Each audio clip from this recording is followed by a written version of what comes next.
gotten all worried for nothing. It kind of doesn't matter because I mean they're gonna get the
Hey, Hap, we're testing some sound.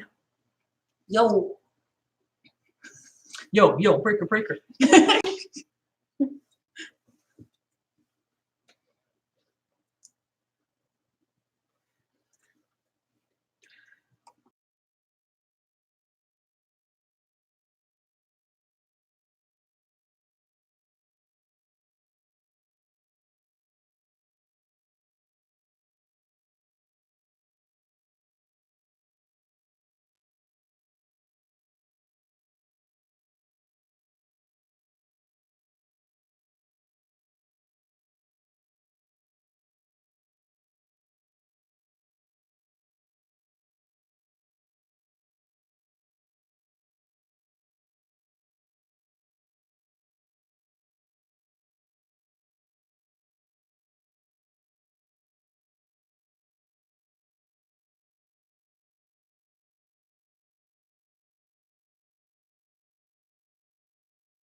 Modulated at all, but plenty clear.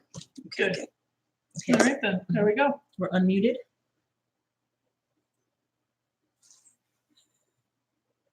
I'm gonna ask him if he can hear the music when it comes up.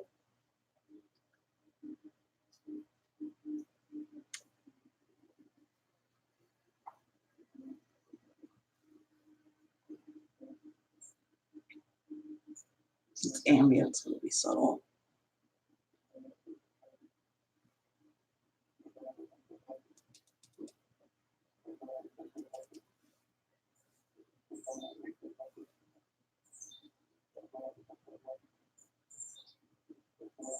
Oh, I can stop doing this. I can stop texting. I know, it's your dad right now. We're okay. Because he was like, are you guys So it is about a 2-second delay, and I can hear all of it. perfect?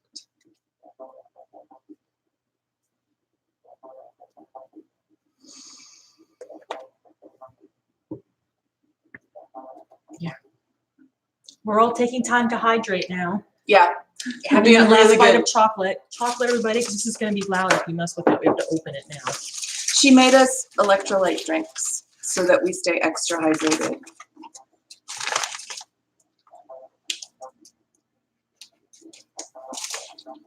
I'm breaking it now so it won't be so noisy. I'm going to get the foil part out. I was about to grab them and go like, Yeah, your dad was. So was Tara with her earphones in. I know, Love right? that. Okay, make sure Tara gets some of that. oh yeah. Please.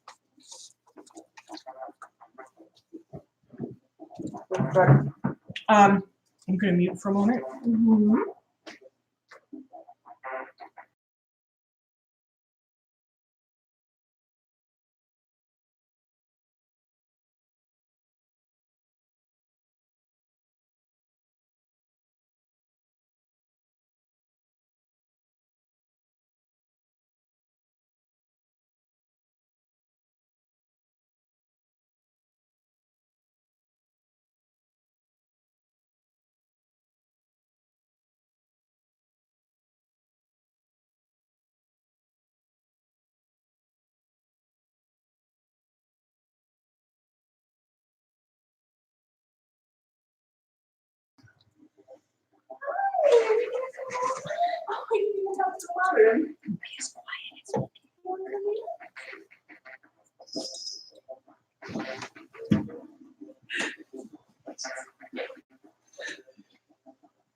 Bells.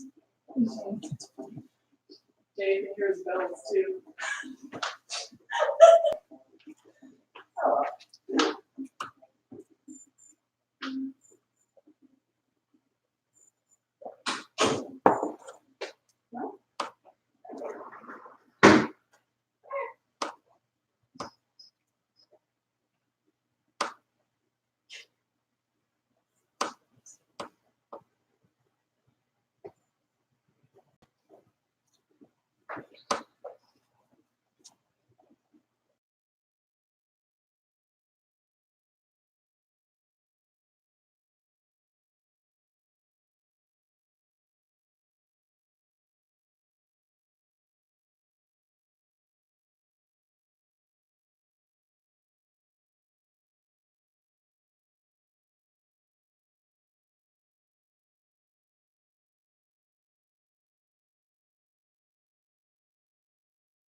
Should I turn that down?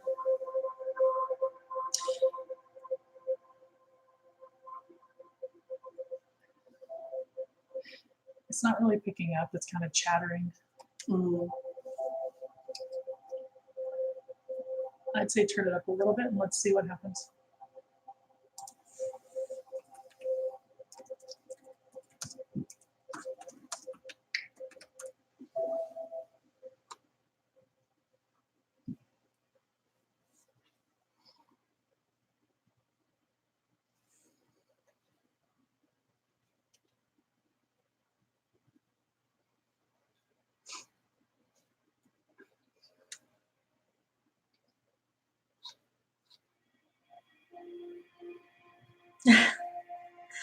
Music's too faint and splotchy. It might be that particular track. Let's jump. Yes, I can.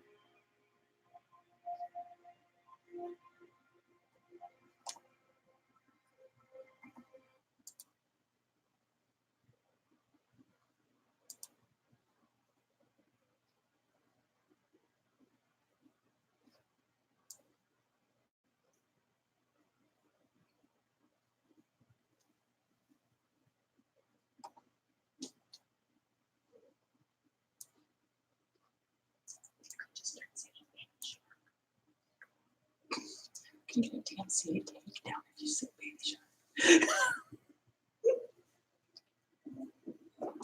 That's right.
Just ask Google if it gets distracting since we don't want ink paper. I think the sound's okay. And it might be distracting for us here, but it's not very loud on my earbuds.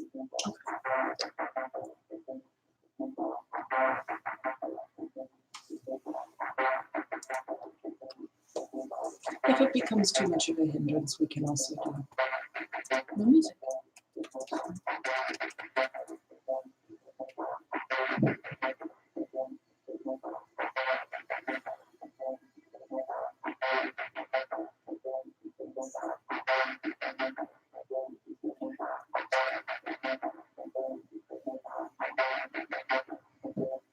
What do you think, Cap?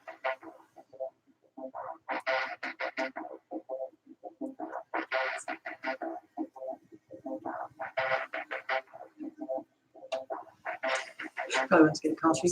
That's a 2-second delay.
7 people watching. Cool. All right, thank you to the people who've already signed in. We're gonna give, a few more minutes for people to find us.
Okay, so it's 4 o'clock now.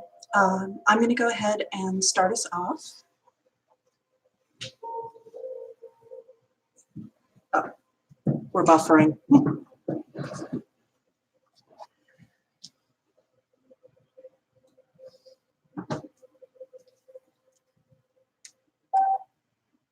Take the music off.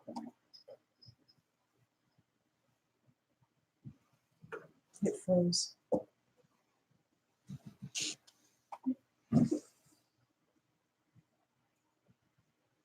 Uh-oh.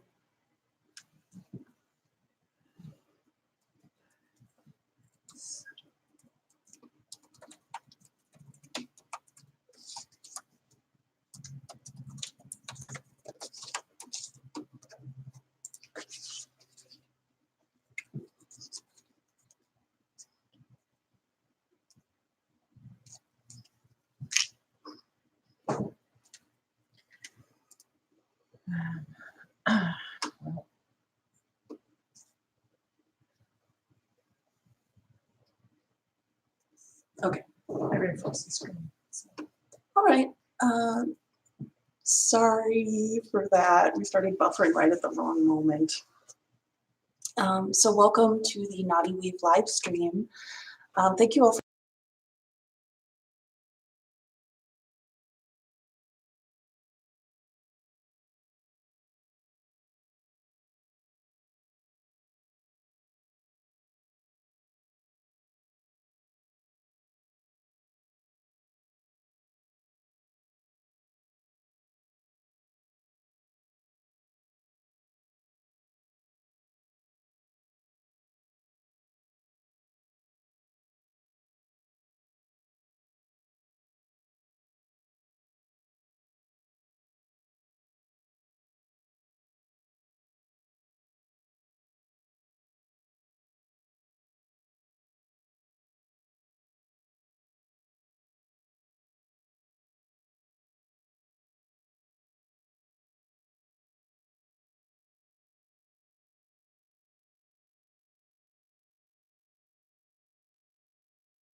We're going to try to keep up with you.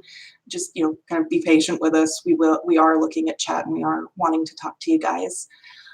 If you do have a question, it's easier for Amber to see the question if you type it in all caps. So if you can remember to type your questions in all caps, if it's a burning question that you want to make sure gets answered, that would be really helpful for her. Okay, so that's everything for the stream. What I'm going to be working on today, so Amber Highland is the author of the guidebook for Knotty Weave, and she's the one that's kind of making this into an actual oracle deck. I'm Amanda Newsom. I'm the illustrator, and Tara, like I said, is our graphic designer. What I'm going to be working on today is a piece for the Knotty Weave guidebook. It's a perspective map of this world that we are setting our oracle deck in, and this I doodled while I was at work, so this is actually colored in highlighters. What Knotty Weave is, some of you I know have read our creation myth for this world. What it's intended to be is this art project. It's a cosmic art project being done by 4 interdimensional beings who are just floating around in the void and come upon this rift into our world. But the only thing that can move, the only thing that they can perceive is human thought. So they can only perceive us through our symbols and how we represent ourselves, how we represent the world around us. They can't actually perceive the world that we come from or us. So it's sort of a little bit of our world as interpreted by aliens who can only see us through this internal landscape that we make. And what they're doing is actually pulling those thoughts out of our dimension like thread and knitting it together into what is becoming this sort of growing world that they have slowly learned how to make more and more stable. So I'm going to start from the center of the world, which is where these 4 weavers sit, which are represented in our deck and in our deck art as 4 spiders.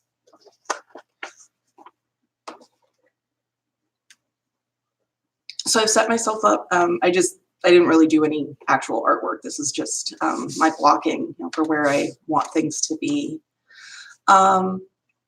We can go forward however works. What I'm just going to start doing is telling stories about Knotty Weave, telling stories about the oracle deck and the places that we want our oracle deck to take you. And if you have any questions about our process or about the world or about our future projects, just go ahead and type them in, and either I or Amber are going to be happy to answer them. So I'm starting from this central sort of spire that's just energy radiating out from a place called the vortex.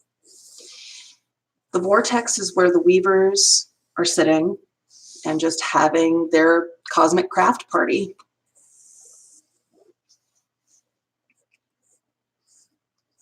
And right now I'm just doing the light sketch. I imagine that I'll get through the, I imagine that I'll get through at least most of the line work for this. I probably won't be able to completely color it. But what I will do is post, I'll send you guys the finished results so that you can actually see what comes out of today.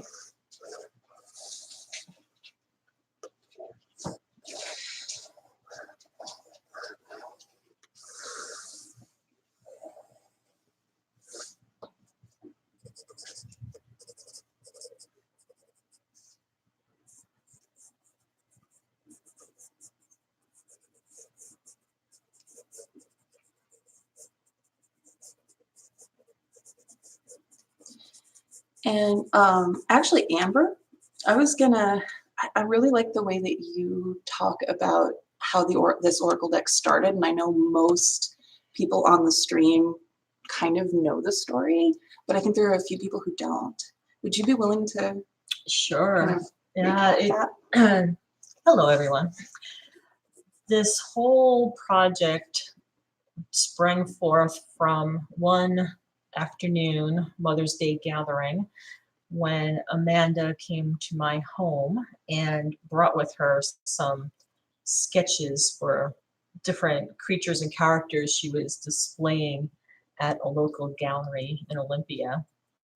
And I took a look at them and immediately began seeing more and seeing a world. And before I even realized it was coming out of my mouth, the question was posed to her, hey, have you ever thought about making an Oracle deck? And of course she was like, well, no, but yeah, I'd love to. And we just went with that. We realized very quickly that we both had a vision of this imaginary world that was very complex. And we also were able to determine very quickly that our differences would be able to unite in a very unique framework and bring a very unique vision and direction to an Oracle deck that's out of the ordinary. This is based on everything that's just in our minds, mostly in the mind of Amanda, I have to say.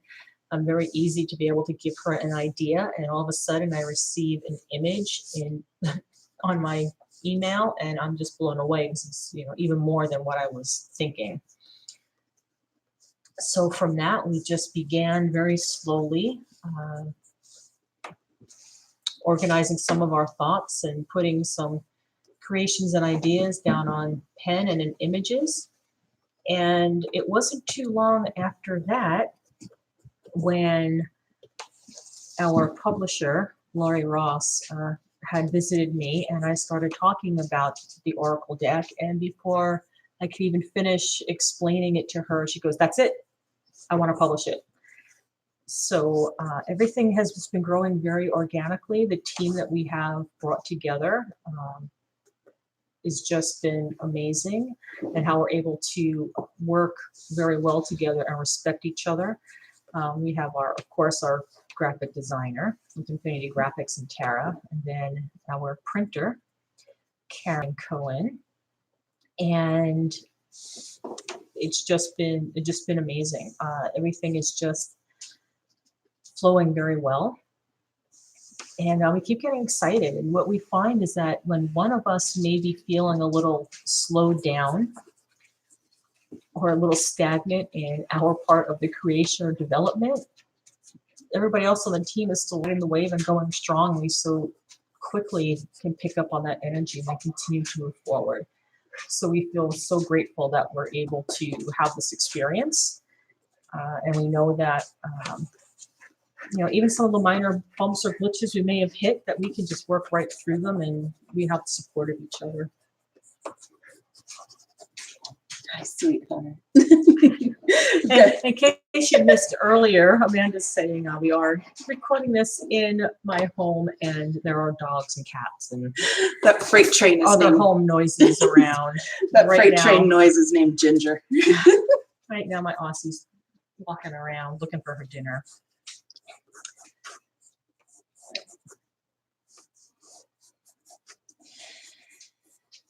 So as I'm working on the outline here, one of the really fun things for me to talk about is that very quickly, Terry was just talking about how, we were just talking before the stream about how spooky it is sometimes that we will come up with the same idea at the same time.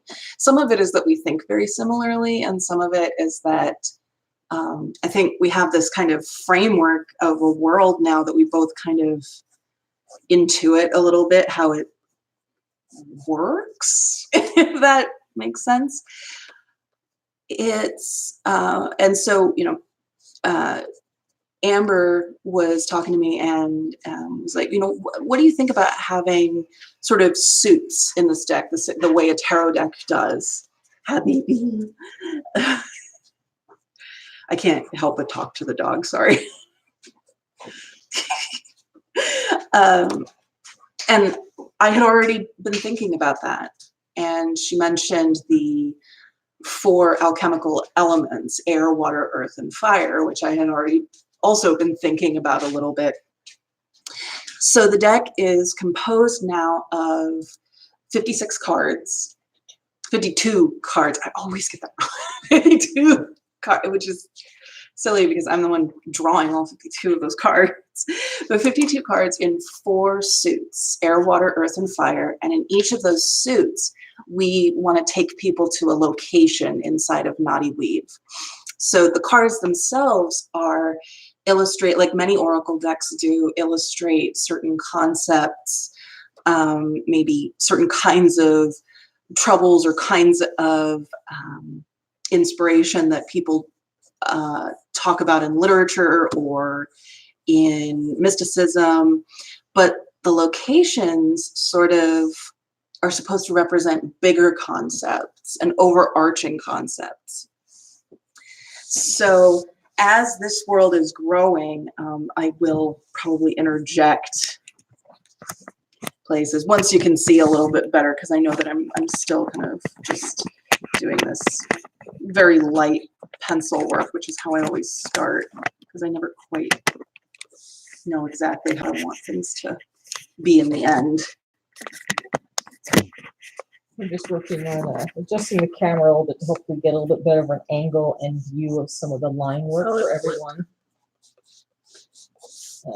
So forgive the bouncy and erraticness, and hopefully we don't make you seasick in the process. Look away. It flipped it. I don't know why. Oh no.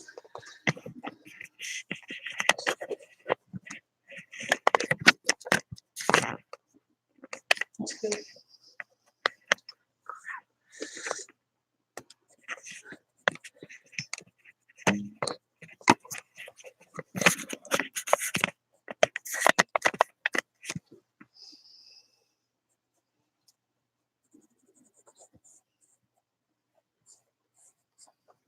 One of the things that we have found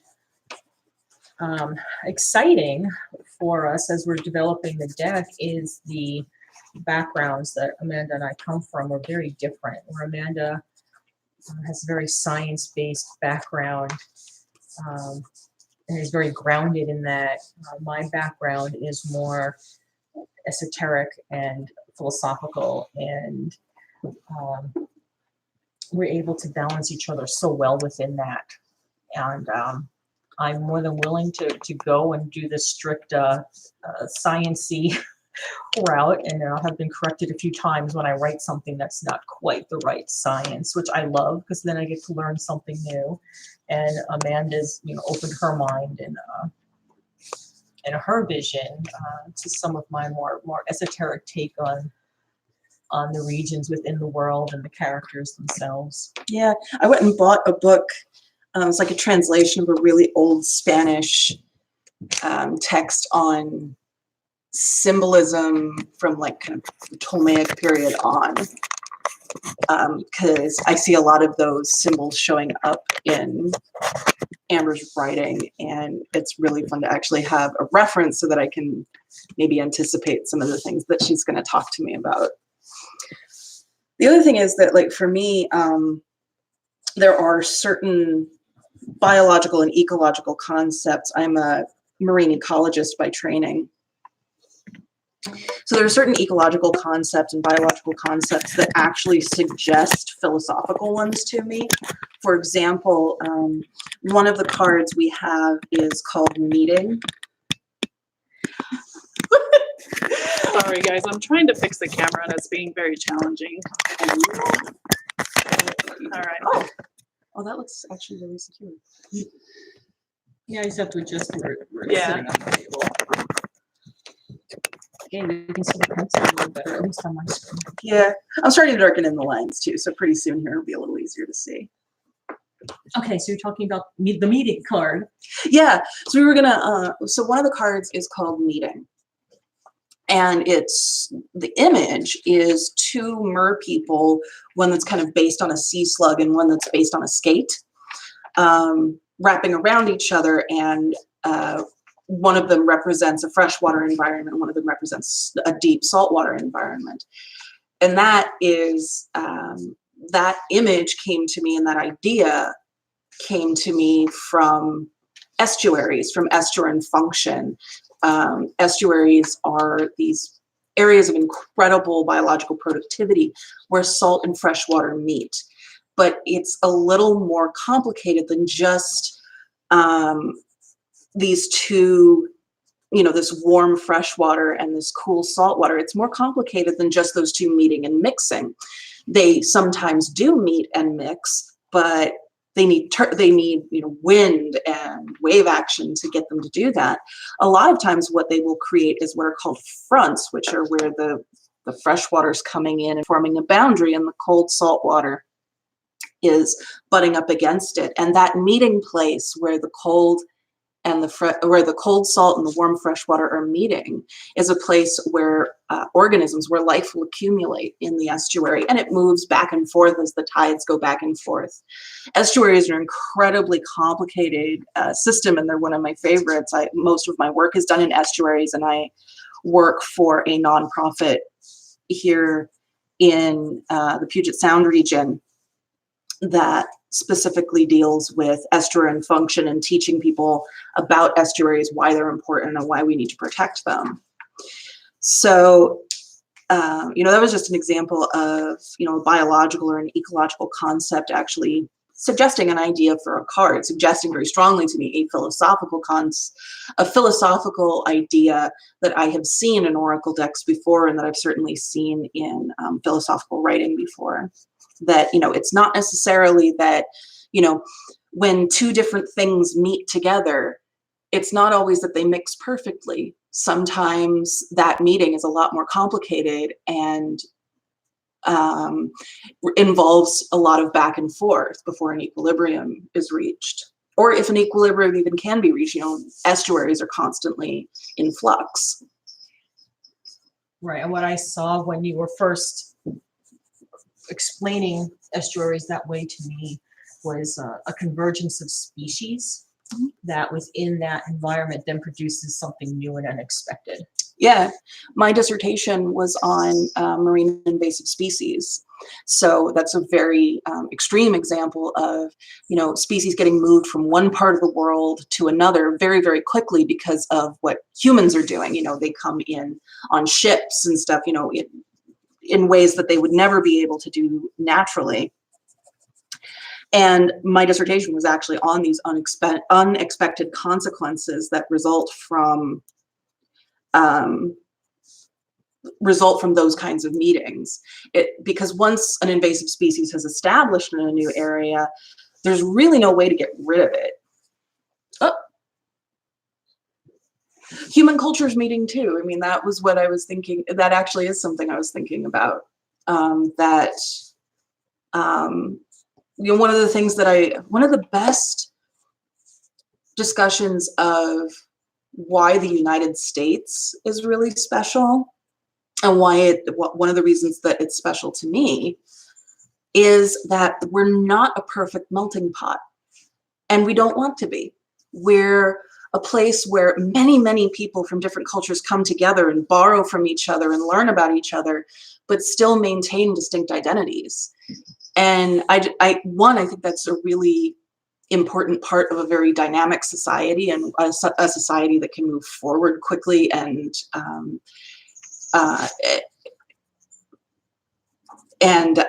in a way that's sensitive, but also it's exactly the kind of place that I love being, and the kind of cultural environment that I love.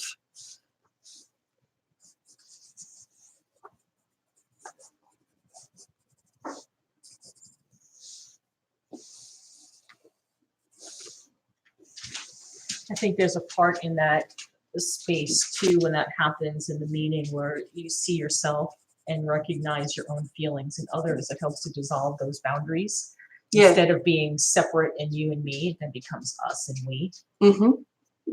Yeah. Yeah, we don't have to be the same to be the same, sort of a thing. Yeah. We're all made of the same stuff. Yeah.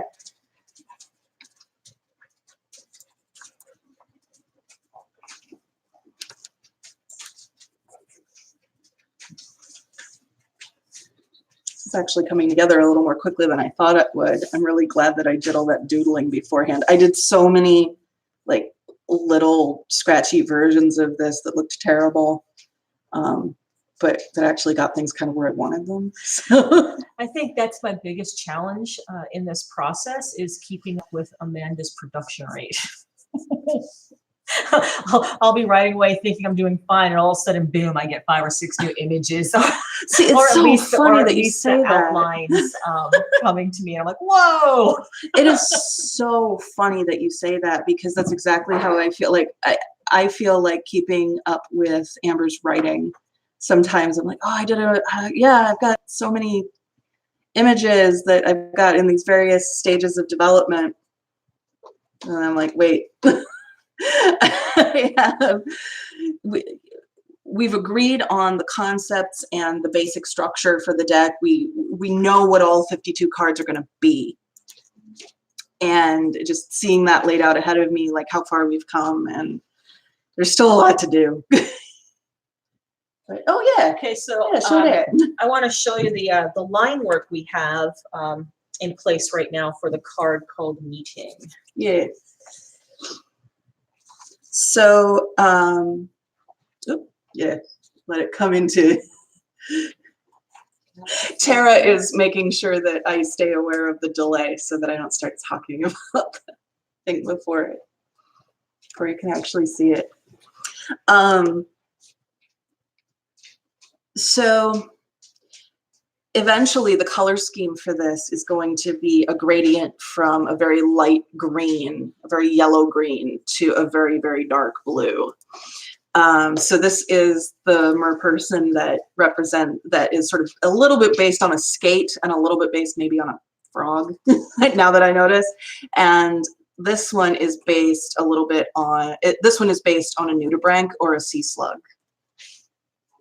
So she's going to be quite colorful. This one's going to be, coming down from this brighter portion. This one's going to be a little bit more of a solid color. Amber's going through some stuff I brought with. Having a lot of fun showing Tara while I'm trying to talk about this. But one of the really interesting things, this is another interesting ecological story about estuaries, since we're talking about the meeting card, and meeting card's all about everything that I love and that I could go on for days about. The reason I put a skate or a ray in this image is that there is actually a species of ray, bat rays, and that a colleague of mine was studying at the same time I was completing my dissertation. He was working on bat rays in Tamales Bay, California. Tamales Bay is a very long, thin bay that represents kind of this perfect gradient from cold, salty at the mouth to warm, fresh at the back where the Inverness River comes in to feed the bay. And what he found out that the bat rays were doing was they were feeding back here where it was warm and where there was a lot to eat. And then they were heading out to the cold, salty water to lay down on the mud and digest. And it was actually slowing down their digestion so that it was a little bit more, they were getting a little bit more out of what they were eating in the warm water. So that was one of the reasons that I wanted to put a skate or a ray kind of inspiration into at least one of these figures. So one of the things that Anne mentioned is I think that collaborative creativity will always be that crazy harmonious disharmony. Oh, that's good. Might have to use that. Oh, we might. Can we steal that? I think actually I might even be almost ready to start putting some lines on this. I can always come back. The way that I don't have a very organized way that I draw. I'm completely self-taught, so I've got a lot of I know I have a lot of bad habits. One of my Knotty Weave is kind of a way for me to create some discipline for myself within a pretty, a pretty gentle structure. Oh, thank you. but eventually what I want to do is kind of take whatever discipline I can get from this project and actually, get myself a little bit more training and kind of weed out some of my bad habits.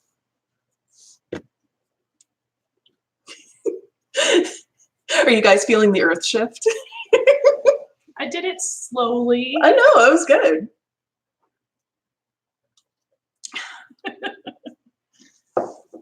Okay. Anne says, yes, you can use that. We've got friends and family on this stream, in addition to our supporters and our business partners. So this is really sweet. Oh yeah, shout out to Lori. I saw she was on here before. I don't know if she still is. We love you, girl. Miss you. Hi, Lori.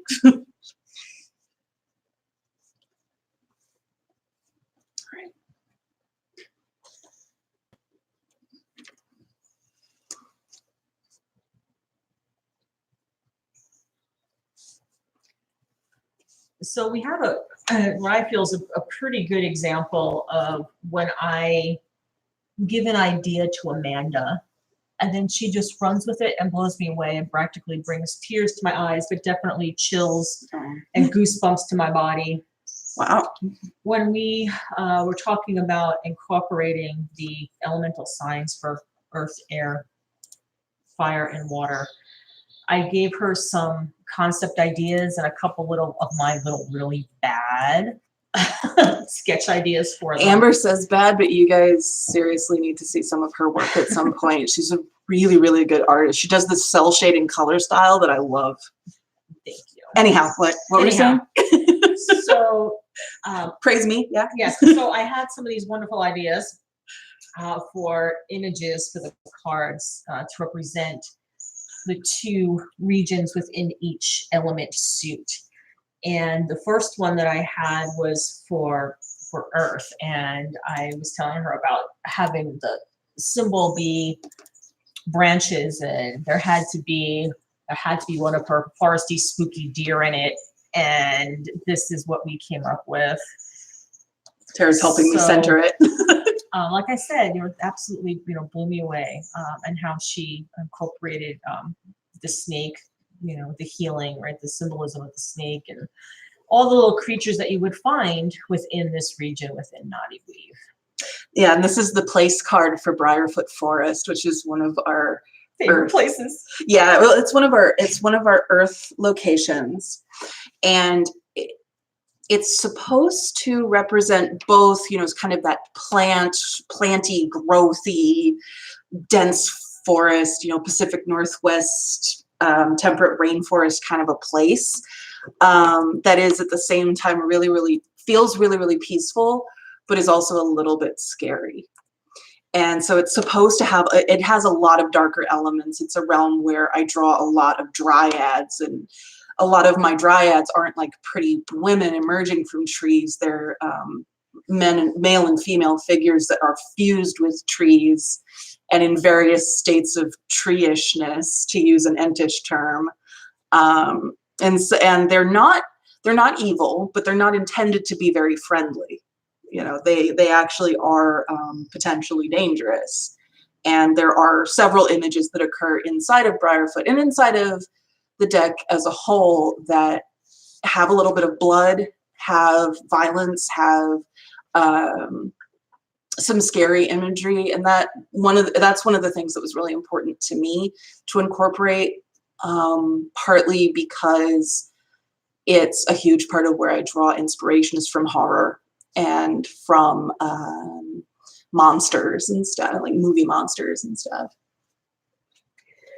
Okay, so the other location within our Earth suit is Alluvium, which is a fascinating place. And my concept for that was just like, hey, could we have some creatures that kind of drew the Earth symbol in the sand of Alluvium? Alluvium is a very sandy, deserty place. It was once a big inland sea that is now dried out, and all sorts of fossils and bones and interesting things live there, and nomads live there. So this is our place card for alluvium within the earth suit.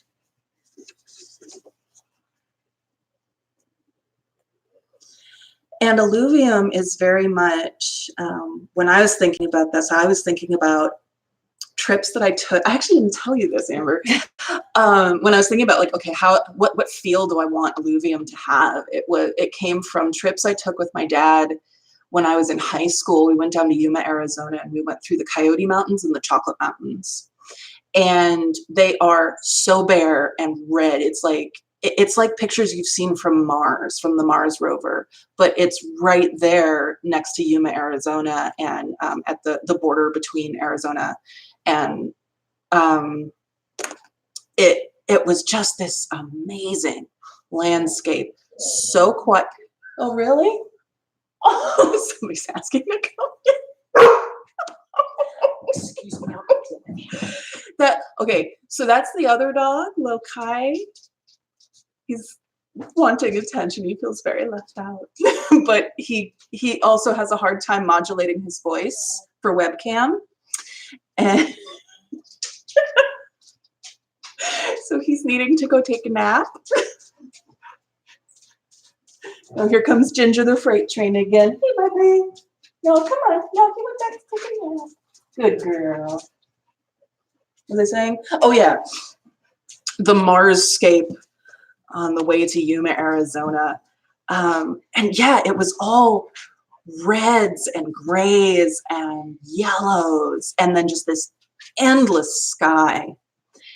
And there were all these weird little tourist traps. Well, there weren't even a lot. There's this one that I remember, which was Desert Tower in Arizona. It was just as we got onto the Arizona side of the border.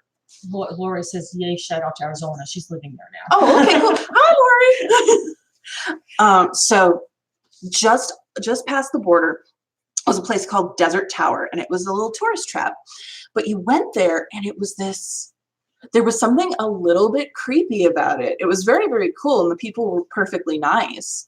But there was something a little bit creepy about it because it was just this tower sticking out of this barren landscape.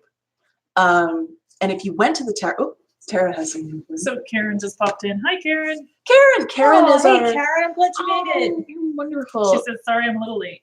Don't even worry about it. You are forgiven, my dear. We love you. Hope you're well. Karen is our printer. She's amazing. And the connections and the ideas that she's been giving us for, again, just how to make this a really good product within a reasonable budget has been just insanely helpful.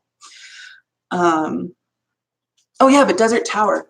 And then you went into the tower and it was just chock full of, there's no other way to describe it other than just a whole big collection of really weird treasures. What I really remember is this old preserved sea turtle just sitting on a shelf on one of the levels of the tower. Just being a preserved sea turtle that's all lacquered over and everything. It was huge. And you get up to the top and you can look over this beautiful desert scape. And it was just so cool. But then around that tower too were all kinds of weird treasures, because you would go and you'd walk along this path and there were all these concrete monsters molded to the rocks that an artist had just placed there and painted. And yeah, so that was what I was thinking about with alluvium. That turned into a long story. I didn't think it was going to be one. That was, yeah, that, and there were several really strange and beautiful road trips with my dad around that time of my life, my teens and early 20s. My dad's actually on this live stream right now. Hey, Dad.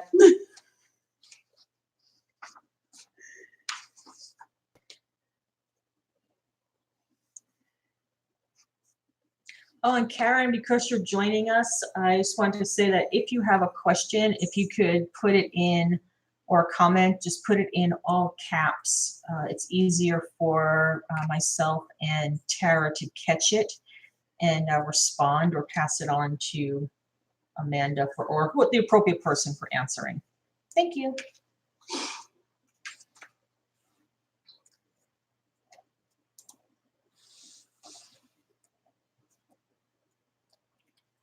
I'm forever drawing bubbles. This is getting way too fun. This is going to end up like more detailed than the other side, which I don't want.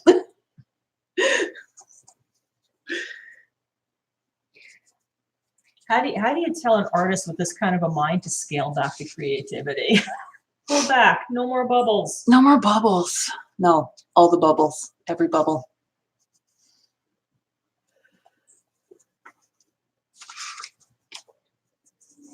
I don't know if it's creativity so much as just really like drawing all these circles. Be meditative. Meditate, yeah.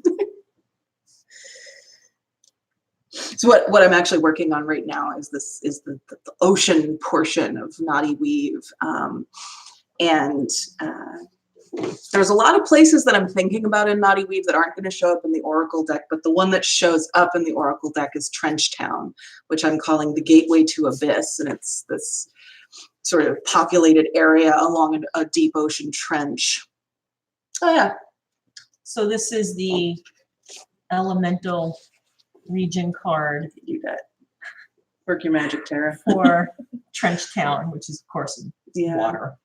And this one is one of the ones that's very, it needs the color to actually be what it is. You can see the water symbol that's happening with the big guy up here, and you know, and then there's this creature coming up from below. But like with some other Trenchtown cards, I really want to show coming up from just the blackness of both this very deep water and the subconscious.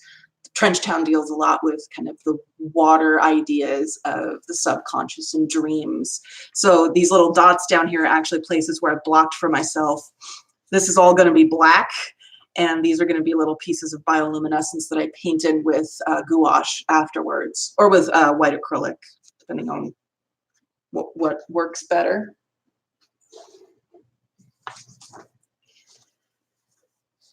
Some little sea mounts here.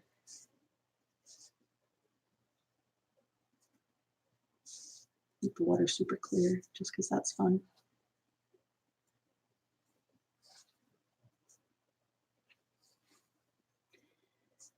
Usually what I do is kind of what I'm doing here, where I do just like this very flat, very simple, all one weight line work first, and then go over then go over everything with different line weights and shading, and that's probably one of my bad habits, I'm thinking, but I don't know, maybe that's just a preference. This is one of the reasons I really want, after Knotty Weave, I really want to kind of take what I've learned here and go talk to some professionals and get some for realsies lessons so that I learn more about what I'm actually doing and how to do it better. Well, something I have found just fascinating to watch is your progression as an artist from when this first started to now, and and how you've even reinterpreted some of the first cards that we had designed and had concepts for. It has just blown me away, and it's only been a little over a year now. When you're drawing, you know, a 52 card set and you're drawing like 3 versions of each card, not every card, but some cards you're doing, you know, 3 versions. I mean, that's a lot of drawing, and that's a lot of, you know, I have a lot of friends who are professional artists, and some of them completely self-taught, and that's what repetition, whether you're teaching yourself, you're learning from tutorials, or you're learning, you know, in a classroom setting. Repetition is what it's about. And looking and not being afraid to look back at your old work and be both critical of it, but also see what's working and what you don't want to lose. You know, as part of kind of building a style. And what I find with writing is writing for a guidebook, for a deck, it's helped me be a little bit more succinct when I need to be, but still very, very clear in the concept without leading the reader too much. You know, we want this particular deck to be something that people can explore on their own and to help them dive into and expand upon their own imagination and creativity. So I don't want the wording, like I said, to be too leading or too descriptive. I want them to be able to dig into themselves for their own imagination, or if they're trying to work out a problem within themselves or a question that they have about themselves or how they're navigating through life. I don't want to be handing them information.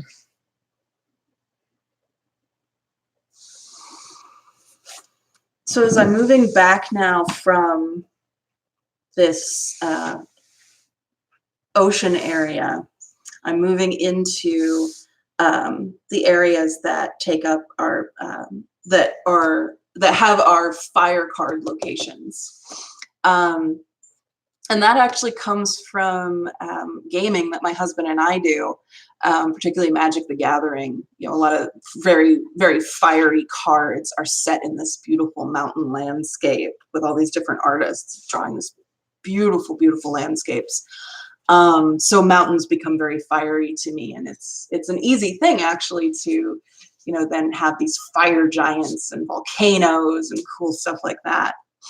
So the big mountains here are the spine caps, and they're kind of this realm of giants and magma monsters and dragons and cool stuff like that, but also these little bitty crystal gnomes who live underground and who grow out of geodes. Oh, here's one. Yay.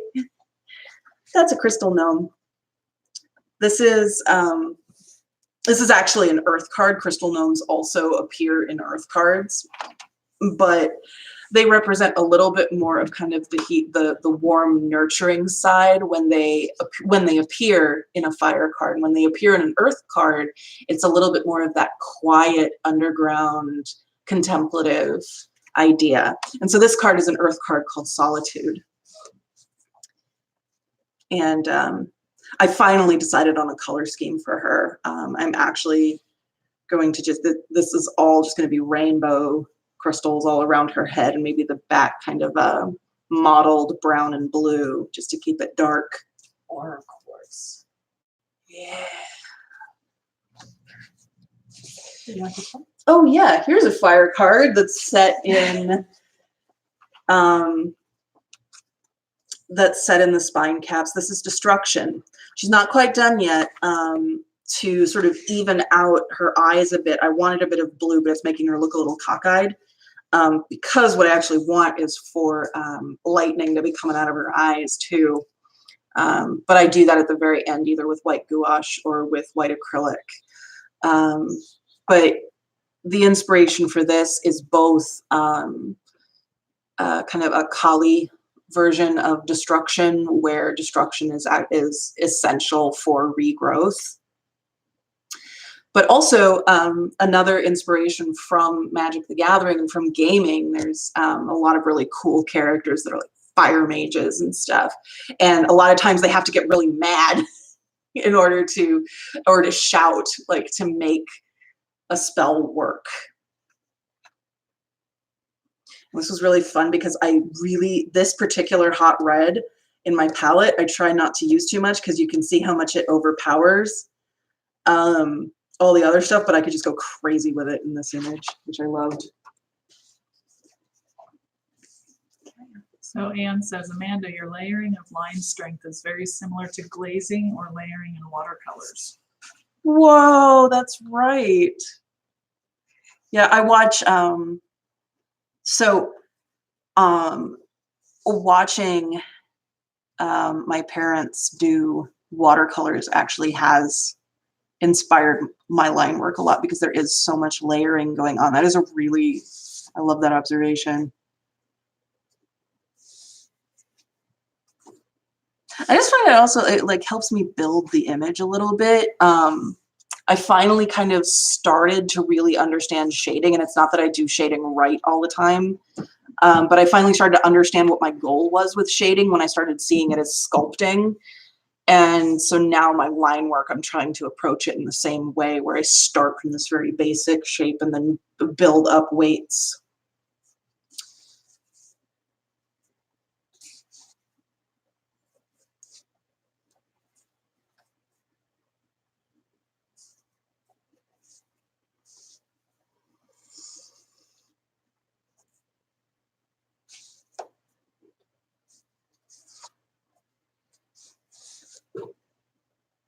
Anybody have any questions or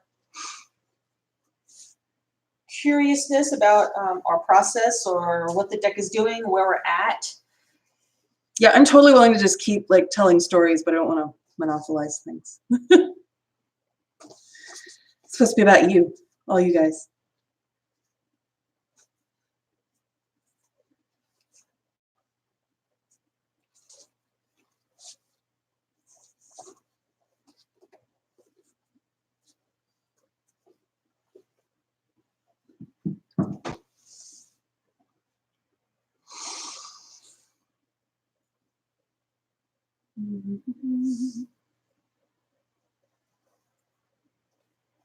I also have these moments where I'm sorry if I get really quiet too, like all of a sudden, but there's just times where I'm suddenly like dealing with this little fiddly fjord bit of rock and I get distracted by it.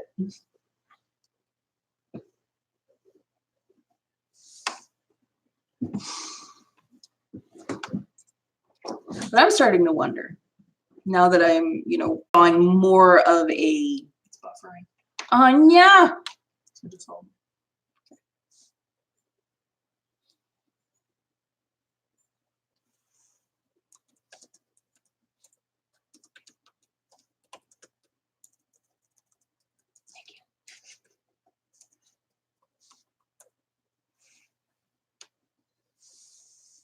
I won't say anything interesting.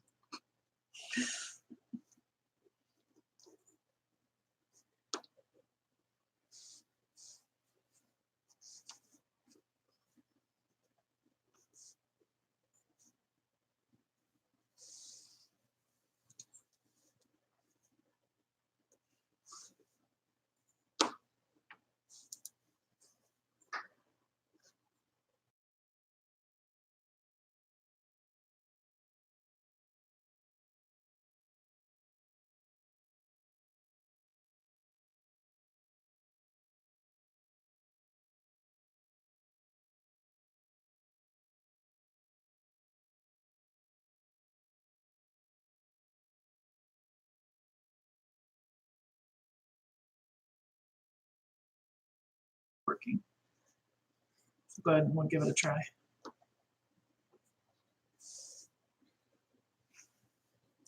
I know it can be difficult for me sometimes when I'm writing or even when I'm looking at some of Amanda's images. I get so drawn into the world right away, and I start seeing different scenarios and different images and different ideas start coming for ways to present what is going on and the message that we're looking to put across. And I just keep hoping that people get the same feeling from the deck when it's there, that it really draws them in and they can get lost into it also. And, and since she had to think of questions when mesmerized by the drawing process, thought processes and history of this creation. Aw. Aw, so sweet. Well, like I said, you know, don't feel bad about that. The stream, you know, engage with the stream however you want, and however makes you feel good about stuff. Because we can tell stories till the cows come home.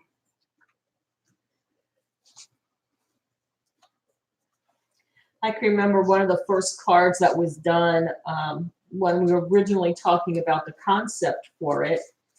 And it's a card for protection. One of the things Amanda's saying, oh, you know, let's have some rain going on, some raindrops going. That's if there's rain, there has to be worms. And she got very excited because I found out she loves to draw worms. I love drawing worms. So easy. You draw a little cylinder, you draw the little clitellum, and then it's a worm.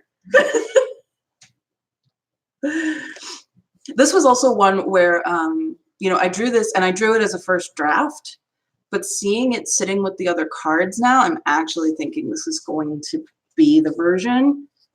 Of course, watch out, now that I've said that, we're on something that like can get archived. It's going to be completely different. But a lot of it, you know, that is one thing about kind of how we're looking at this. Because like I said, there are some cards that I do 3 different versions of it. It's still not quite right.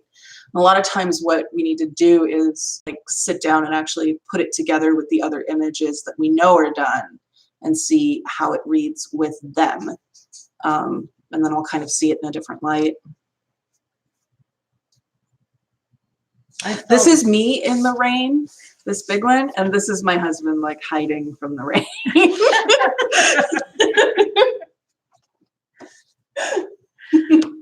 I think that we got a very good feel when we did the show at the gallery, and we had That was so helpful. many of the images up on the wall next to each other, and we were like, Yeah. "Ah, this is gonna work together." Yeah, it's actually gonna work. Like, yeah. That's how it So works. Anne asks, this land seems to be floating somewhere. Where is it floating? Help me see that. It is floating in nowhere. It is floating in the void. And we don't really know what the void is. The void is what birthed the weavers, and we don't really know what the weavers are. The idea is keeping it, intent, obviously, this is something we could, figure something out, but I really like keeping it very ambiguous. That there's just this, like what was around before the Big Bang might have been something kind of like where the weavers exist now. And maybe, or maybe this portal through which the weavers are receiving human thought is actually a kind of time travel where this is our universe before the Big Bang, before it was a universe. And now maybe the weavers can't exist in a material universe. I don't know. That's ideas. So Lee says it's very true about her protecting me from the rain. Yes. Yeah, husband's on stream too. Hi, Bubba.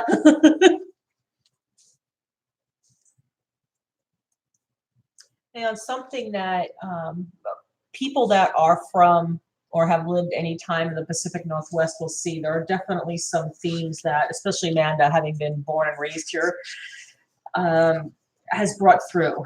And so you'll see that in some of the sea creatures and in some of the types of other flora and fauna throughout the world.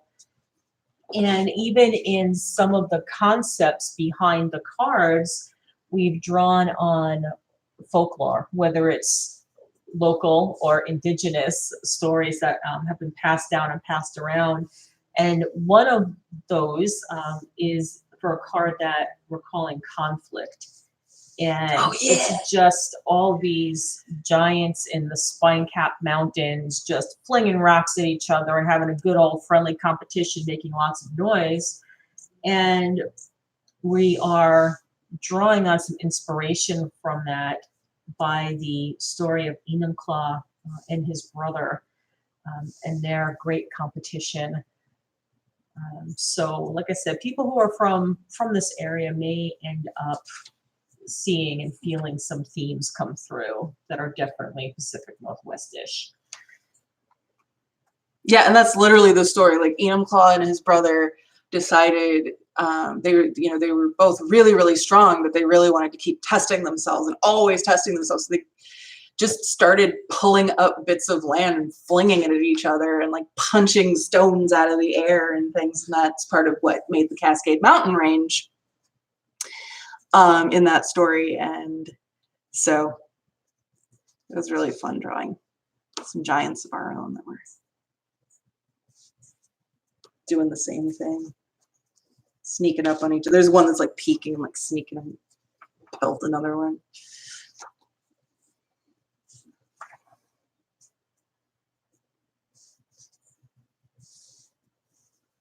I'm gonna put our graphic designer on the spot here for a second. Okay. What do you think was one of the first images that really drew you in and hooked you into being part of the project? It would definitely be the rebirth card. You liked that one. Yeah.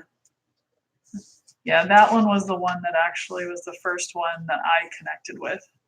And I was a little worried about that card because it is a dark, it really was the first image I've done that incorporated as much darkness as I wanted in a otherwise very positive card, because there's, a fox eating a mouse and there's blood dripping out of the fox's mouth, and there's a dead dryad who's acting as a nurse log now. So some people look at that and they're like, whoa, that's actually pretty dark. But for a lot of people like Tara, it really worked.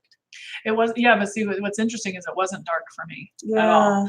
And the more you looked at it, the more it was like, oh, interesting. But it's also one that I noticed when we were at, help me with the name of that. Newts. Thanks. Northwest Tarot Symposium. Thank you. That was also a card that spoke with a lot of people. People really liked that one. Yeah. I was really happy about that. Yeah. So Tara, like the fact that, you know, you were completely outside of the project and you saw Rebirth, and I knew that you had actually put it up on your wall kind of as, you know, a way to help you both with the graphic design process, but also just because you liked the image. Like it gave me so much confidence. Thank you so much for like, oh, yay. oh my gosh, it, I just didn't like know you that. don't even know, man. I know us artists are always dealing with that confidence. So Yeah, exactly. And Tara, for those of you who don't know, Tara is quite an accomplished artist herself. thank you. I love your work. It's really beautiful. You do like a realism style that I cannot get there with my own work yet. Yeah, I like hyperrealism. Yeah, I remember you telling me that at one point. And your stuff is really, really cool. I love your realism work. Anne wants to know, where can I find those indigenous stories? Oh, so go back up to Paradise at Mount Rainier. They've got a whole new, I mean, there are several places where you can find them, of course, but where I actually first learned the Enumclaw story was at the new visitor center at Mount Rainier National Park. They have a whole new redesigned, beautiful display, very complex display on all of the indigenous groups that were around Mount Rainier, and that Mount Rainier formed a large portion of both their gathering culture and their stories. And I know that Orca Books in downtown Olympia has a whole section that is all specifically Pacific Northwest stories and towns. Yeah, they do. So I would presume that other smaller bookstores would have similar aisle designated sections.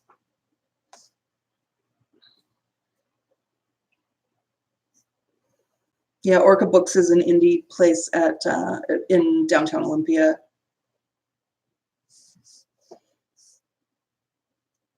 They are also very, very nice, by the way, to environmental education nonprofits like the one that I work with. They help us a whole lot, so everybody should buy things from them. This stream not sponsored by Orca Books. So Christine has just chimed in and said, I made it. Christine! Hi! I'm so glad you're here. So what Amanda is working on is a map of Knotty Weave. And so this is the vortex where the weavers have been sitting and beginning to spin their creation.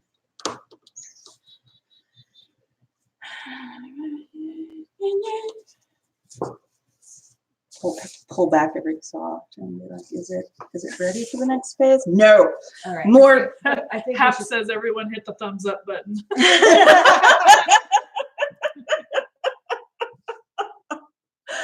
Oh my gosh, always looking out for us. All right. I think that the card that we'll show you next is one that very well exhibits the coming together of my background and Amanda's background. Oh, yeah. So, you guys, I'm sorry, it's funny watching these two talk and they get excited with each other. You guys don't get to see that, but they're like all of a sudden pinging off each other. And it's almost like we're related or something. For those of you who don't know, Amber and I are related. Okay. Okay. So this is connection. I was like, as above, so below. What? So this actually came from, this was after I bought that book on like symbolism, and particularly like Ptolemaic symbolism.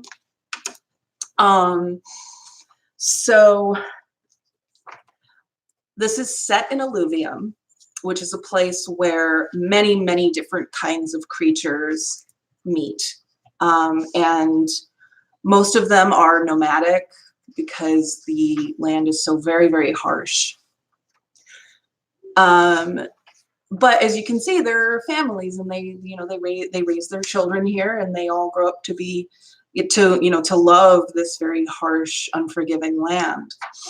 And partly it's because they're taught about the history of this land, both the deep history of it having once been an ocean, and the cultural history that there are so many different people in alluvium, and that there is freedom that comes with this hardship. And in this image, these are a group of pilgrims from many, many different backgrounds, many different kinds of beings. There aren't really species in Knotty Weave, but I guess you could say different species, all coming together on this pilgrimage where, this guy who has a compass rose on his, which is a very like powerful pathfinding symbol, of course, and is sort of trying to guide them with this map of where they're trying to go. And at the same time as he is, working with a map that's on the ground, he's working with a map in the sky. Maybe sometimes, think there will be clouds and you won't be able to see what's on the horizon. You won't be able to navigate that way. So you need to, you need to be able to plot your course both on the ground, and then at night when it's dark, you need to be able to navigate by the stars. And I'm working on bringing out that this pathway on the ground is the same as this pathway in this constellation of stars that he's showing. It doesn't quite come out yet. This is an early version of this card. But there are a number of ideas here. One is the Wiccan concept, but also, other groups besides Wiccan, as above, so below, that every action has a mirror. Every action in the universe has a mirror in, our internal psychological universe. And it's also intended to be, about connection between generations. There are young creatures here that are learning from older creatures.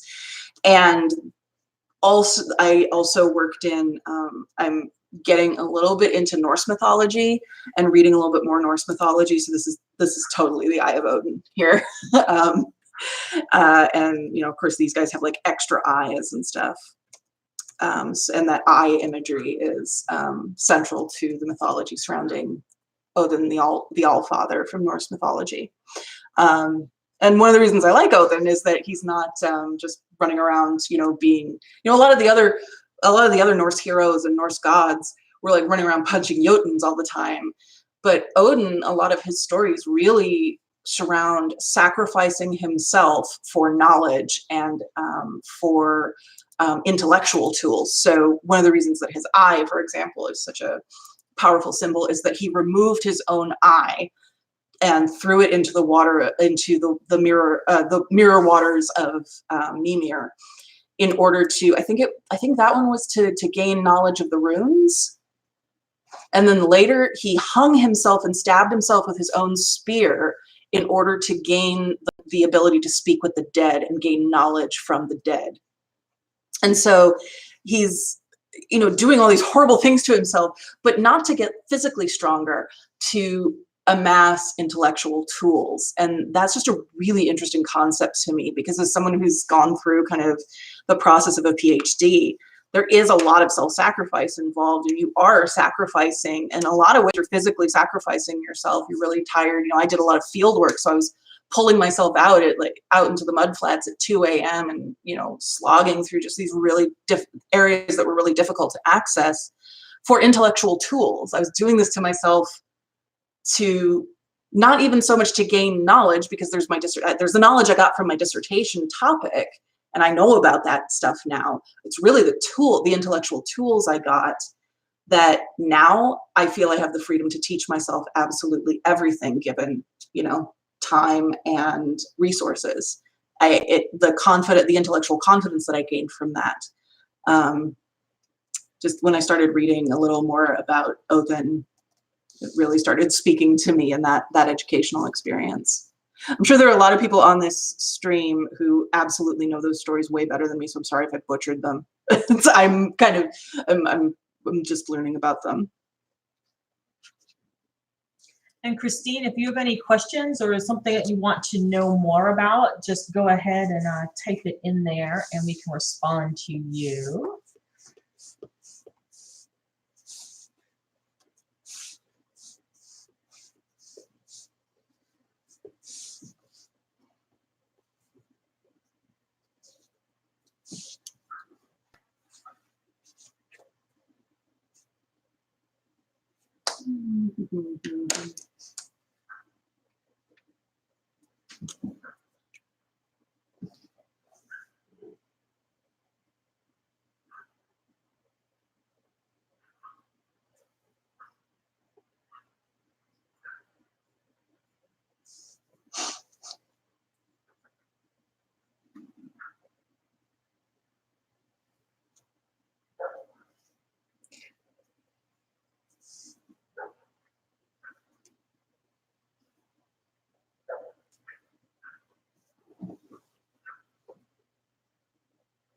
I like how that landscape is coming about there. Okay, see, this is so spindle-like to me. There's going to be Right a now. weaver that's actually based on a spindle. Oh, you know, that might be kind of cool. Now that I'm sort of going back over some of these lines in the vortex, that you were talking about that, I'm actually going to stand up for a second and I'm going to grab a picture of one of the weavers. It's the only weaver I've managed to draw at this point. Oh, it's over here. I got it. Oh, yeah, thank you. Never mind, I'm going to sit back down. Okay. So this one's framed, so it's a little bit clunkier to deal with.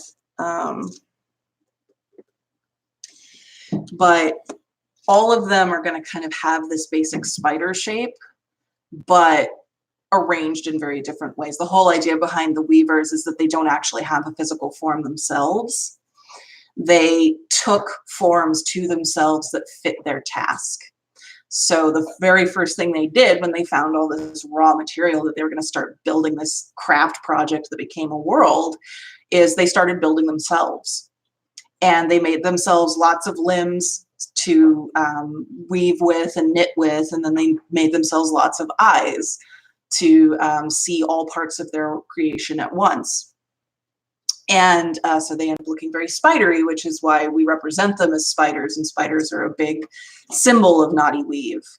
But then when you actually get to the vortex and see some of these creatures and see these four creatures, they're, you know, spiders only in the conceptual sense.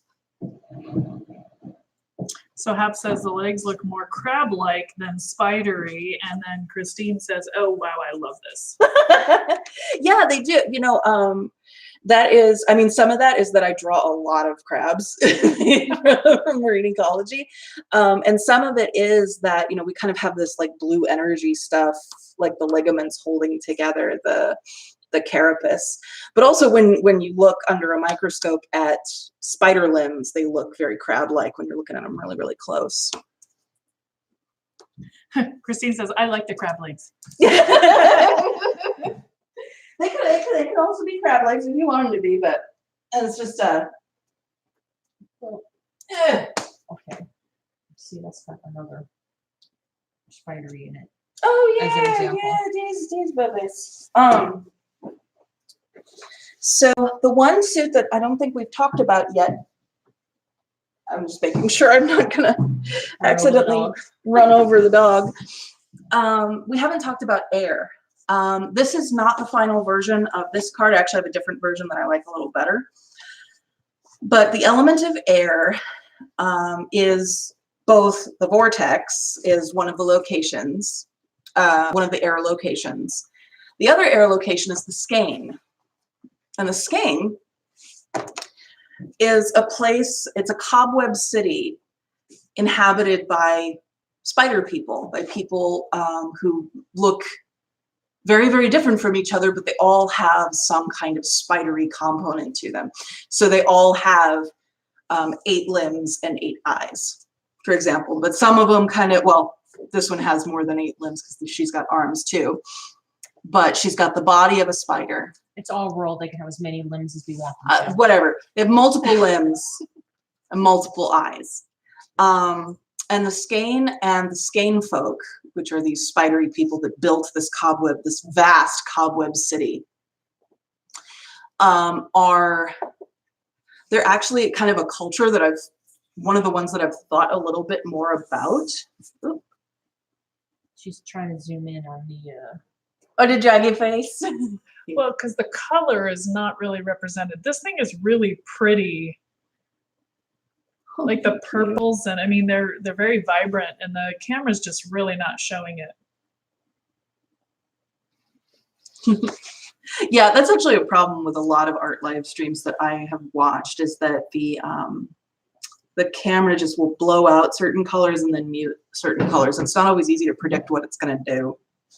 But of course, dragons. Oh, dragons, yeah. Dragons, yes. Tara likes dragons. Well, and what I think what people could see when you held up the dragon head that closely is the air slip hugging The little sylph, yeah, hugging the dragon. Yeah, that's one of the reasons that this is an early draft, is that as I was going along, there were some things that I was like, oh, I kind of want to draw a little person in here, but that's going to disappear. So it was one of the ones that I was kind of figuring out as I went along. Oh, Christine, I love you. She says Tara has good taste. Aww.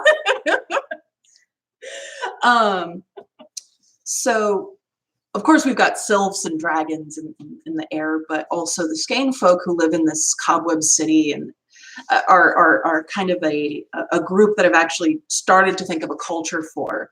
This cobweb city is full of laboratories and hanging gardens and libraries. They're very, very intellectual, but they're also very, very insular. They don't really talk to other creatures in Knotty Weave.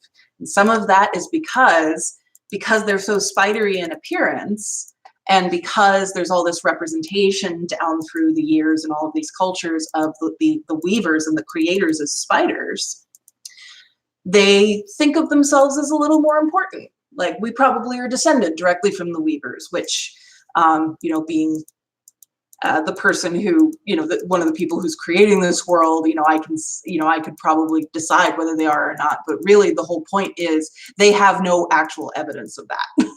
They just think that because they really, really want to be special. And I think I think that's a very understandable and very insidious way of thinking that actually happens to a lot of very, very intelligent people. Who actually, and because I have met so many very, very intellectual people who I respect a lot of the work that they do, but I actually do find them very close-minded. And it's unfortunate because they've actually gotten into this ivory tower way of thinking. So the skein folk actually do kind of represent that, but this card is adventure, and it represents a movement inside of the skein, with some of the skein folks starting to build airships that will take them up to talk with the sylphs, who fly everywhere in Knotty Weave, and they're starting to collect stories from around Knotty Weave. They're even starting to do things like take manuscripts from other cultures in Knotty Weave that have writing and make copies of those scripts to put in their own libraries and teach in their own laboratories and classes. So this culture in flux between a very insular past and this extreme curiosity that really is now starting to break them out of that insular past.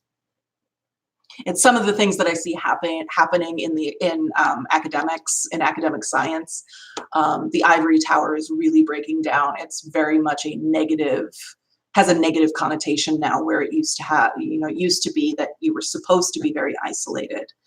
And while there are benefits, to making yourself as objective as possible, it is perfectly possible for an intelligent person to remain objective, but also remain open-minded. Now we have a question. Oh, Where did your inspiration for a cobweb world begin? Oh, that actually came from a story that I was writing for my husband at one point. And it was this group of people who could change between spiders and kind of a human amalgam form. And they were the dream weavers, and they lived in the space between dreams. And they built cobweb tunnels in between people's dreams. They were all descended from Anansi in this story that I was writing just for him. But it kind of built into this game. And poor Amanda here is going to keep trying to work on the map. But I'm going to stick another card in here. It's a concept piece. And Christine, just so you know, because you didn't see the other ones, we are having elemental cards for each of the 2 regions within each element suit. And when you go back later, you can see those, and I can also message them to you. But this one is for one of the ones for air. Yeah. So this is a little Skane folk lady.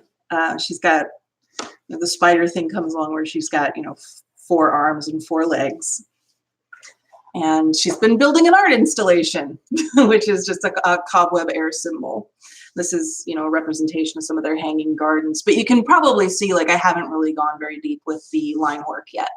This is just the very, very basic structure of what the card's going to look like. The symbol itself is done in cobwebs. And then there's kind of this background of this sort of highland area where the skein is. Should we show? You want to? Well, maybe when I get to Lady Lake. Yeah. I can't wait for this. Okay. We'll get there. Actually, how are we doing? How are we doing on time? You're good. You're at 5:20. Oh, we're fine. Okay. Okay.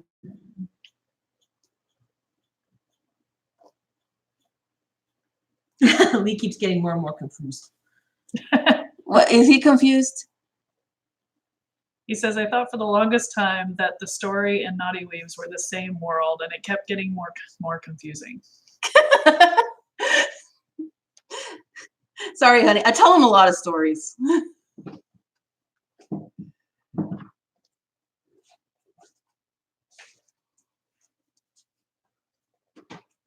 One of the things, so Lee, my husband, is just one of those people who can come up with characters, incredibly interesting, fascinating characters with full backstories, like in a few seconds. And, people that you actually like really care about. And he does it because, he plays a lot of Dungeons and Dragons. Mm-hmm. And, like, people really care about, like, very quickly, like, really start to care a lot about these characters because they're so rich. Sorry, honey, I gotta brag on you.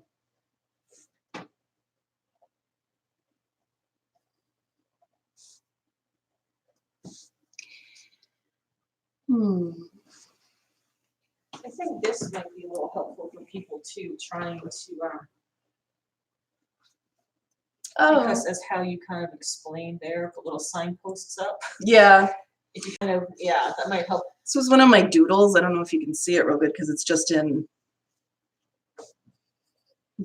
pencil. You'll have to hold it up to the camera. So here, I'll turn this. Okay. So we'll have to swap it. Okay, there we go.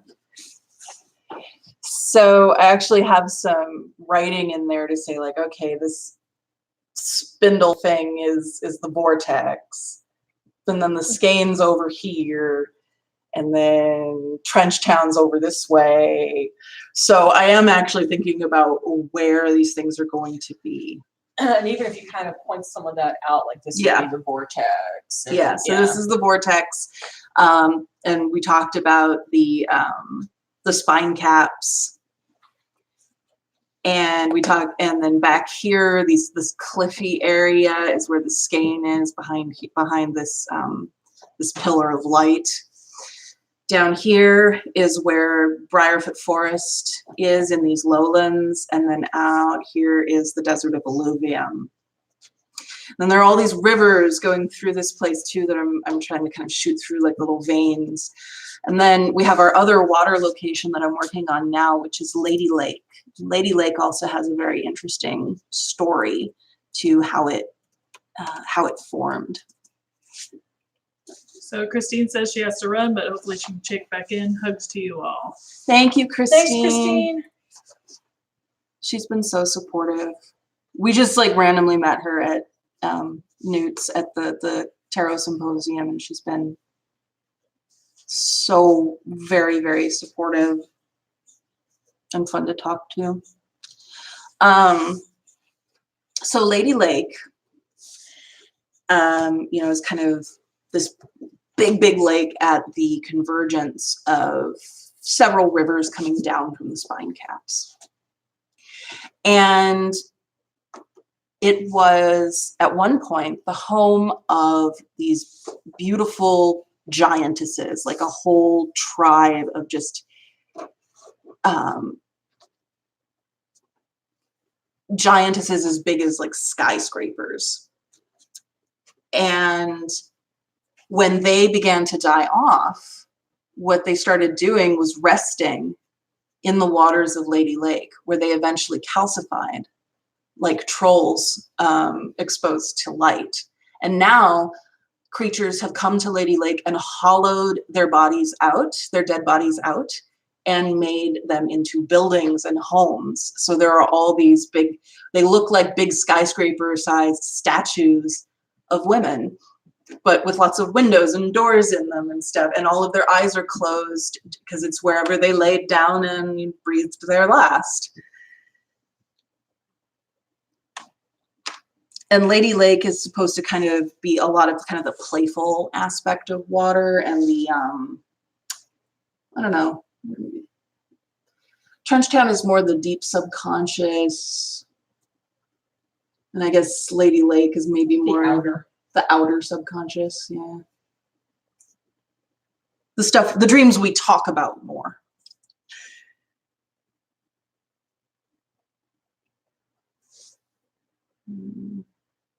How do I want to handle this?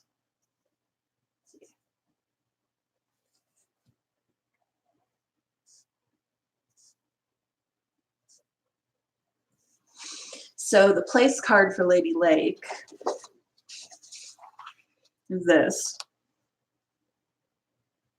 And these tiny little things waving at you are jelly devils. I love jelly devils. They're just little playful water spirits, and they're just kind of these little like squishy jelly bean creatures. I'm in love with that right there. That is because I did this right after I went on a fishing trip with my dad, and we were going straight through this big field of lily pads, and we pulled up one of the blossoms to take pictures of. That's actually my profile picture on Facebook now. Oh, and Terry has, so these are the giantesses, or what once were giantesses. You can see there are all these mer people around them, just resting. This card is respite. So there are fairies and mer people now using the bodies of these ossified giantesses, stone giantesses, as islands and as buildings and as little places to rest and places to build little structures like this lamp.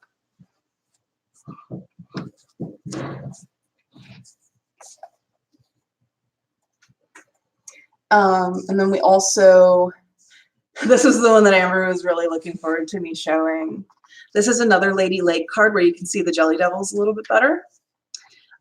This is Poison. So this is a water spirit, and she's covered herself in some protective clothing made out of kind of waxy leaves because she's gathering poison. I really liked the way Amber described this card. She actually wrote a little story for this card. Would you read it? I like it when you read it. You wrote it. You need to get like the credit for it. The lead botanist of Lady Lake mindfully gathers potent elixirs from the surrounding flora. Her playful assistants have been key in her success by sharing ancient plant wisdom. Beyond their functions as agents of bodily harm, poisons have also served as gateways of religious ecstasy, occult knowledge, and the basis of cures. If we know enough to avoid direct contact with its poison, it will often lead us to places of deeper understanding and clarity. The ability to discern between one thing and another that appears the same is vital to survival. Our ability to discern between reality and truth, mist and smokescreen, helps us pave our path of perception. Sometimes the gaining of wisdom, insight, and compassion comes from the bitterness and sting of loss, betrayal, and trauma. How do you perceive the poisons around you? How will you prove your personal discernment? That's very much how Amber is writing descriptions for every card. It's not just what's going on in the card, and it's not even just the concepts, which are huge. It's questions about, what does, because there are plenty of things that, these images mean to us, and you can see that in the way that we're building the deck and building the world. But really, it comes down to that, I'm kind of viewing this as a way of making artwork and writing very interactive. What people perceive when they use this oracle deck is every bit as important and every bit as valid as what I'm thinking about when I'm drawing or what Amber's thinking about when she's writing. And for me, that's one of the really cool things about art in general, is that conversation between people who may never meet.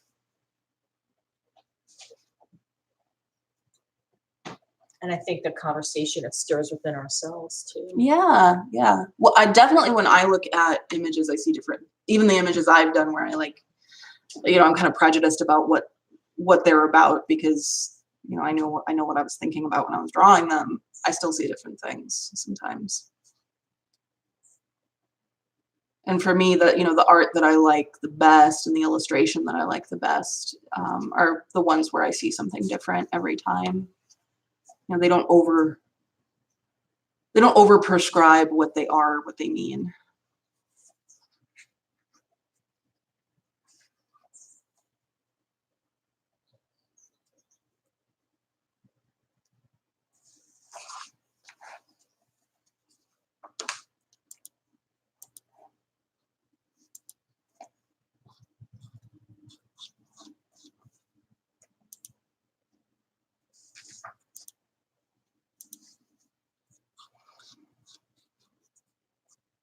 Just having a good time drawing hills now.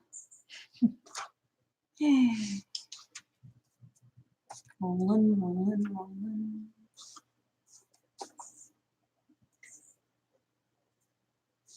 Is Lori still with us, do you know, Tara? Oh, I can't necessarily see her, but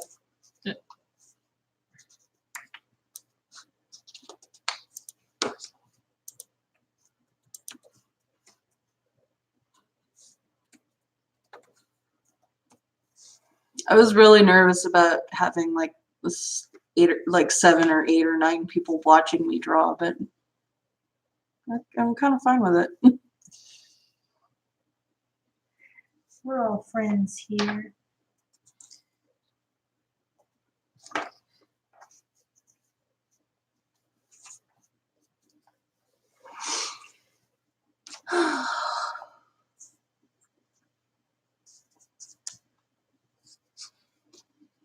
I haven't shared this with Amanda yet, but recently when I dream, I'm starting to dream in the world of Knotty Weave, and I know that's where her brain is a lot of the time.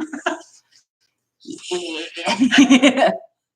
I'm in your head. Yeah, it's rather interesting to start dreaming in that capacity and that other dimension that I always just assumed was hers because this is so much her imaginative, creative child. So I feel like I'm getting a little bit of a glimpse in there. And the stuff that does come from dreams, like it'll be like a flash image. A lot of this is when I will go on walks, because right now, unfortunately, I have a very desk-bound job, so I try to make sure that I go and take a walk every day.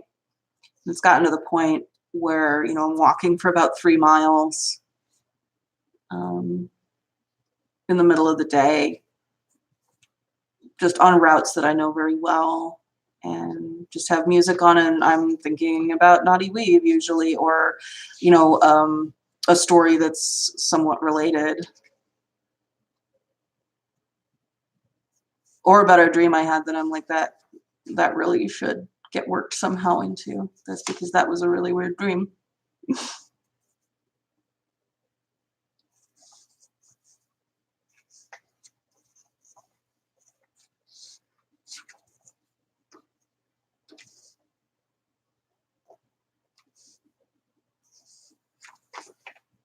Maybe she's not.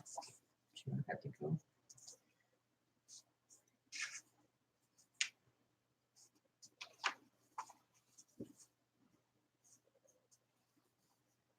So, Amber, how would you feel about talking about some of the directions that we're thinking of going after the Oracle deck?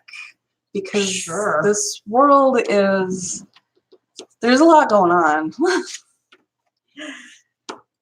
We're trying to stay focused, but it's hard, because I know for me, as I'm writing and as I'm seeing your images, my brain keeps going, oh, that'll be great for this, and we're already looking at adapting our creation myth into a children's book of sorts, but calling it a children's book kind of, I don't mean to diminish it by calling it that at all, because it's the type of thing that I think no matter your age, you can be engaged with and enjoy.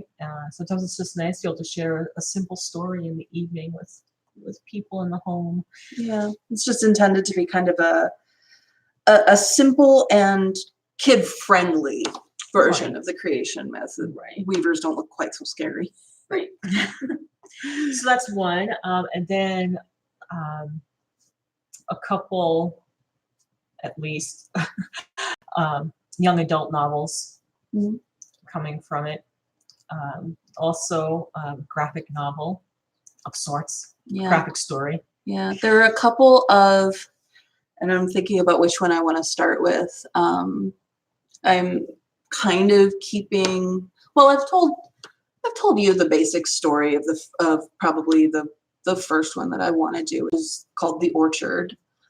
There is a little character who shows up in multiple Earth cards named Bunch Forktail. She's a little mouse lady, or mouse-looking lady. She's got like a forked tail and horns and stuff too. So she's Knotty Weave. It's got to have some other features to it.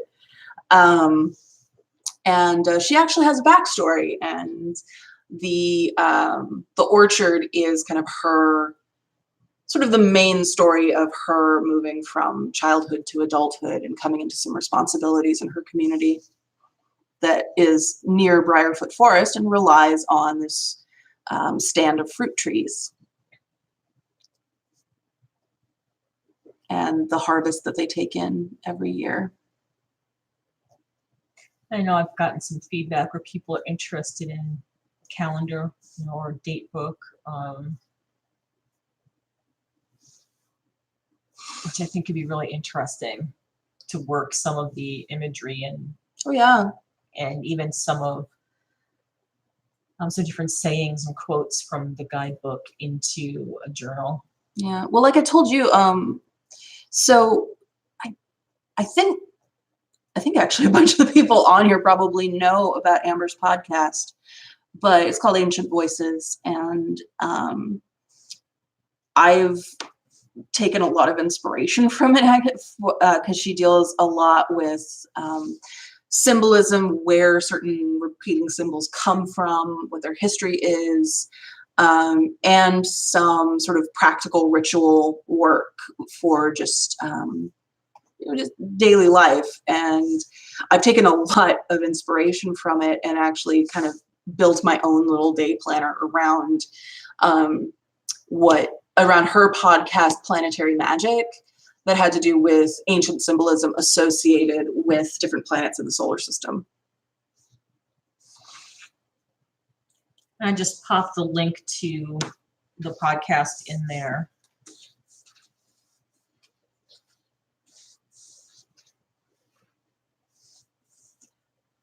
And I'm on that podcast too. I do a section called A Walk in the Dark, where I read scary stories, because as I had said a little bit earlier, a lot of my inspiration comes from horror and scary stories and movie monsters and stuff. So No, and seriously, folks, if you haven't checked out A Walk in the Dark, you really need to, because Amanda is an amazing, amazing reader.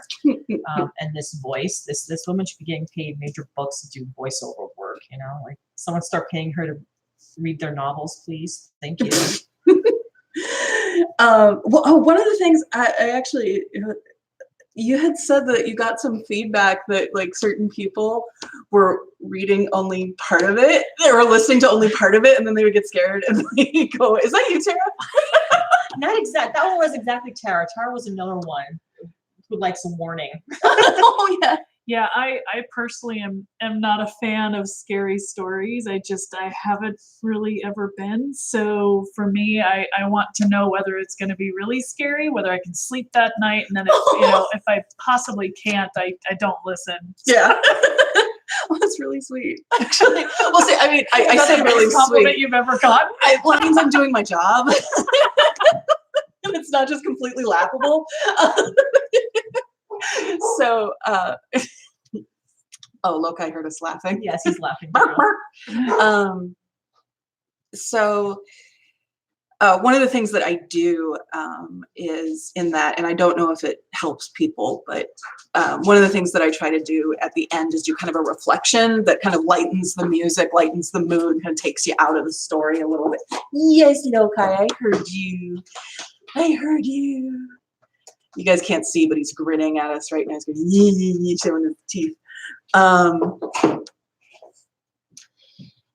the other thing is that, one of the things I kind of like about doing it is that, I'm kind of creating very much like Amber is doing with the main part of the podcast. You're creating kind of this archive that people can just access when they need it. Like, there are times when I don't need a scary story, and then there are times when I really need one. I actually have a little like backlog of particular scary movies and stuff for when I'm feeling particular ways. So, again, it's just one of those creations that it's like, it's not up to us how anybody engages with it. It's just there if you need it. And I like just being able to have the things out there. Yeah, it's just kind and of a to good share feeling. them.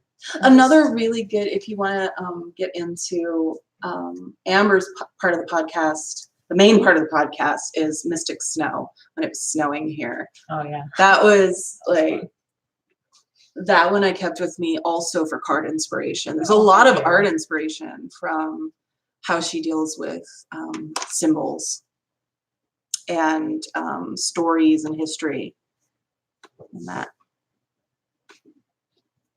And we will be doing having some Knotty Weave segments on the podcast. Oh, yeah. Mm-hmm.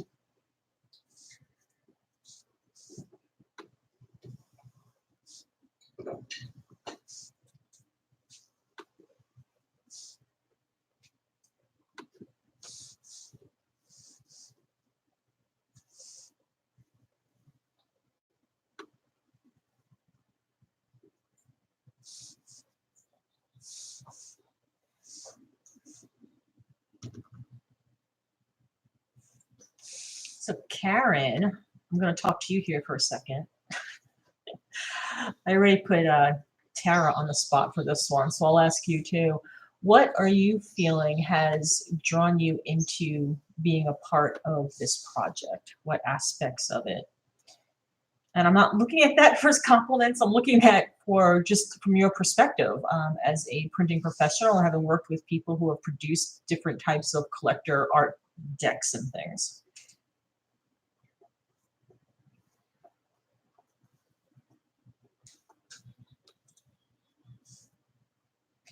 And I know from being on the other end and watching live streams, if someone poses me a question, I forget to type in the chat box and I start talking back, thinking that they can, that's right, they can't hear me.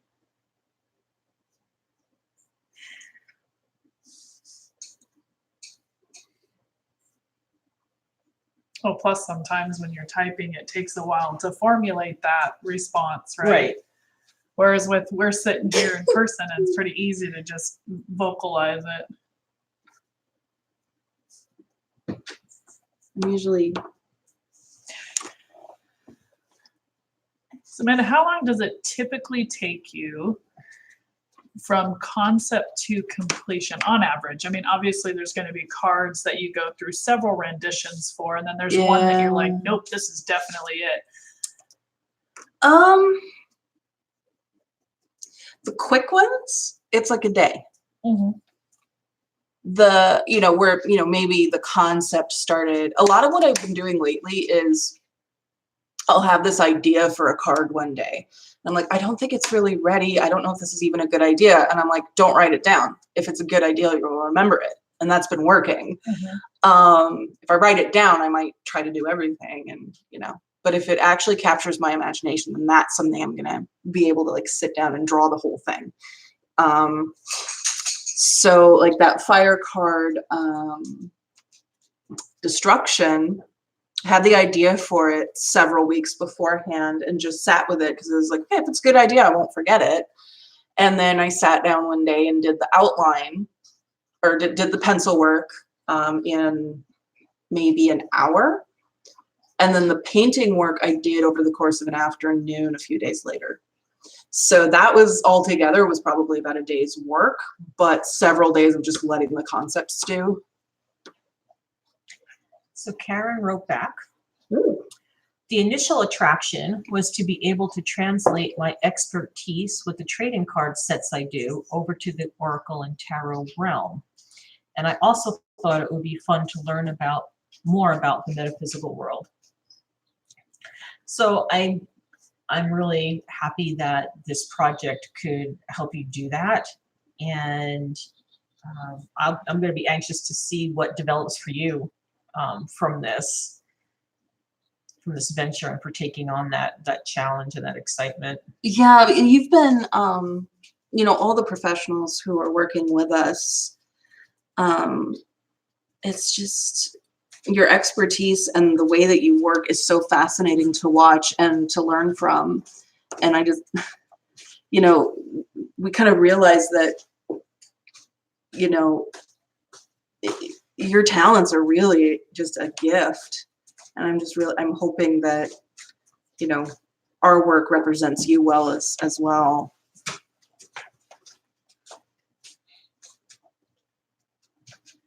And that you get something from, all this stuff.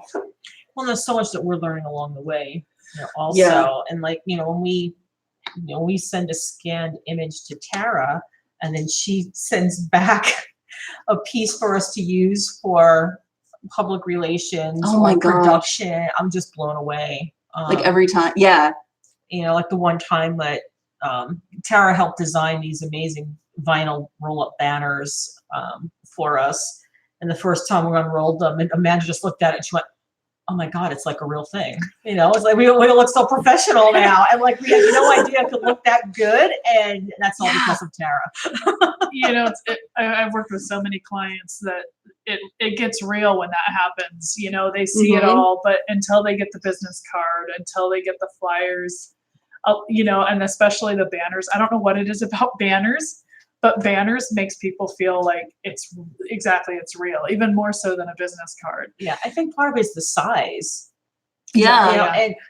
And because of that size, there's something about, for me, that it made me step outside the project because we're so entwined in it, and just seeing everything, maybe a few inches away from us, maybe a foot away from our faces all the time.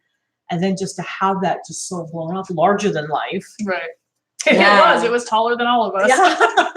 Yeah, that was a really interesting experience.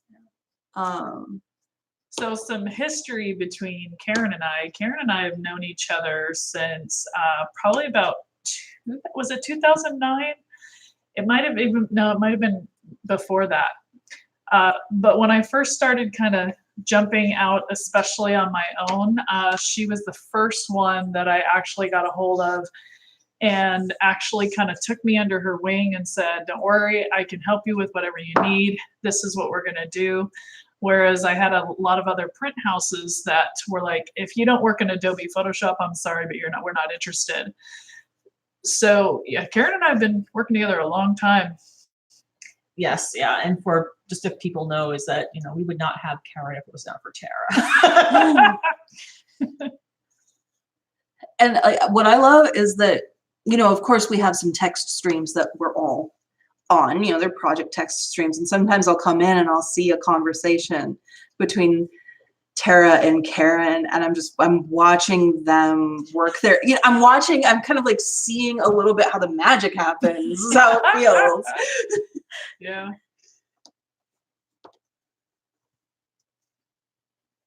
And Tara did finally beat into me, don't use skinny fonts. Don't use skinny fonts. Finally has got that into my brain. But it's pretty. You can't use that. It won't show up. Oh man, and I depends on how big the print piece is. I love the font that you've come up with for the Knotty Weave like promotional stuff. I've seen other fonts that make use of as many different effects as you actually put into that. And okay. Yours looks so clear. Like, it's just amazing. What were you laughing? Well, it's funny because, with Terry talking and stuff. So Terry is one that she has experience with art and stuff like that and knows what she likes. So, I have some clients who just don't, right? Right. They're like, whatever you're going to come up is fine. But with Terry, I learned really quick, just send her the link to all the fonts and give her parameters of what you can and cannot use. And that I remember some of that conversation. That was really interesting. That was really, really cool too. Cause I remember how excited she was, just looking through all those fonts. Mm-hmm. Watching you actually flip through, you're like, ooh, tasty. Ooh, tasty. Yeah. It's not something I send to many clients because it gets overwhelming. I mean, there's an insane amount of fonts out there. Yeah, you owe me about 28 hours of my life. Right. Welcome to my world.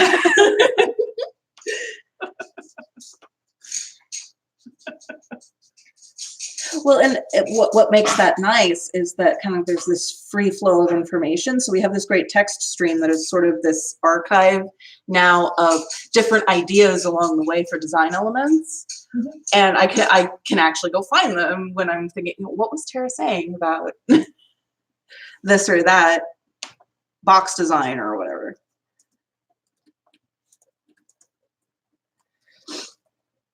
Do we miss any possible upcoming offshoot projects right now? Well, okay. So for me, there are so many ideas that I have for graphic novels.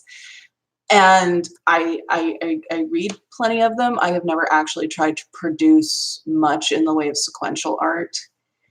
And that's a whole skill set in and of itself that I guess I'm just going to have to learn. So, this is going to take me probably until the end of my life.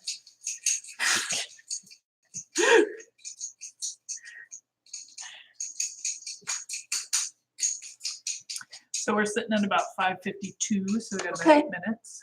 All right. The big thing that I just want to make sure comes across from this stream is that we want to keep the lines of communication open. One of the reasons that we wanted to have, some Kickstarter perks that were interactive is that, we really value experience and we value feedback. So, leaving feedback on our website, on the Facebook page, it all actually does very much go. It goes into these conversations that end up in these long text streams and that we then reference back to many, many times. Oh, yes. Okay. So would you mind reading? I was gonna try to get her to use her walk in the dark voice, but that's okay. Oh, well, I could just tell a super scary story at some That's point. all right. I don't think. So, just pulling off of what Amanda was just saying about, feedback on our website or on the Facebook page or via email, feedback, comments, we're open to that. And that's how this is going to keep moving forward and just creating and being the best possible creation. And if you are talking about it on social media, which is absolutely fine and encouraged, please use the hashtag Oracle of Knotty Weave. One of the kindest things you can do for an independent tarot or oracle deck creator is to share the deck publicly with your online social network.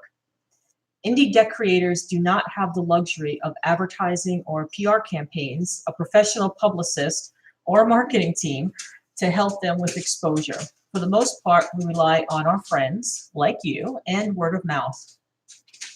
When you film a deck unboxing, which many people do these days, or walk through our cards or write a deck review or share images or topics that we've discussed on social media, you're doing us a huge, huge favor, and everything helps. So if you could please use hashtag Oracle of Knotty Weave, whether you're on Twitter or Facebook or here on YouTube, that would be greatly appreciated. And of course, you can always share the link to the website and to our Facebook page. The cat just came up and love attacked Tara. So here's the best part is he hit the power button on my laptop. So our moderator has been attacked by cat. and now I don't have the password to get back in. Oh no! Well, we're right at the end of the stream. You guys can't see this, but he is snuggled up under Tara's chin, just in heaven right now. So I think it's all worth he it. did start, he was there at the opening credits for the Yes. stream. So Yes. it's absolutely fitting that he is here at the closing time. So we just have a couple last few minutes. So if anybody has any last questions or comments or observations, please just shoot them in there now. And this isn't your only time to comment either. You can always leave us feedback on the stream, like how it sounded, what we could do to improve your experience, any of that stuff. Because who knows, we might want to do another one of these and we want to do it better next time.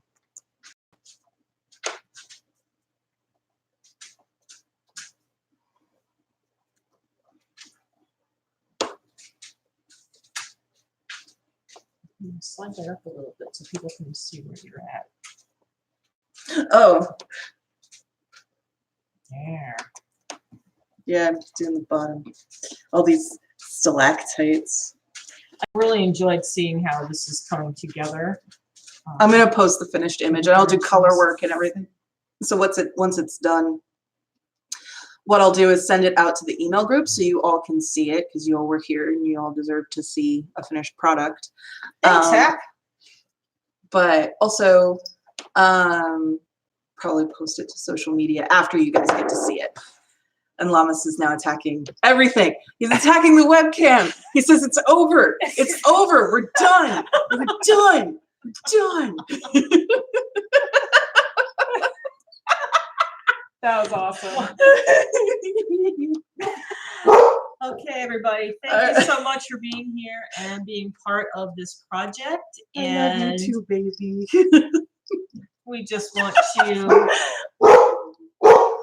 say, please keep in contact with us. Everyone is ready for us to give them our attention. Okay, come here. And please remember, as always, mind the web. Bye, everybody.